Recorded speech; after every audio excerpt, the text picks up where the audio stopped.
უბრალო ხალხი ავიღოთ, რომ მარტო პოლიტიკოსების ბრალი ხო არა, ხალხის ბრალიც არის რა.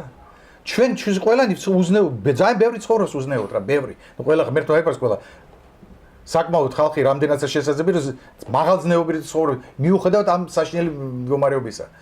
შეიძლება გეუბნებით რა, ქართველი ქალი ნახევრად შიშველი, თითქმის შიშველი რო გავიდეს ქუჩაში. შენ არის თბილისში რა ხდება? თბილისში რომელი ეხლა გინეკ სოფლებში დადიან ესე რა. გეუბნებით რა. კლასიკური ჩვეულებრივი ტრუსიკ ნიფხავებში გამოდიან ქუჩაში. ეს უცხოელი მუსულმანი იქნება ვინც გინდა, რა უნდა იფიქროს ჩვენზე მითხარი. სირცხვილი არ არის ეს. ქუჩაში როგორ არ მინდა თბილისში ქუჩაში გასვლა, გეუბნები. არ მინდა რა.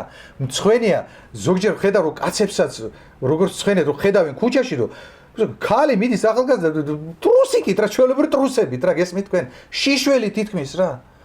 ან ესეთი რეტუზი აწვია მიწებებული და ასე რომ გეუბნები აი სასაცილოც არის სასაცილოც და სატირალის ერთდროულად არის ამას მერტვი გვაპატიებ ჩვენ და პირჯვარ რა პირჯვარს როგორ იწერ კაცო ჯვარს ატარებენ ისე და პირჯვარს იწერ თუ მორწმუნე თუ ხარ თუ პირჯვარს უიწერ ესე იგი ნიშნავს რომ მორწმუნე ხარ ხო ბიჭო ჩაცმული მაინც გამოდი დღისის ქუჩაში თბილისის ქუჩა პლეაჟი ხომ არ არის არა რომელი პლეაჟია კაცო ქუჩაში გამოდიხარ დილიდან მამა არ ყავს შენ, დედა არ ყავს, ქმარი არ ყავს შენ, ძმა არ ყავს შენ. ესე როგორ გამოდიხარ შენ ქართველი ქალი ხარ რა.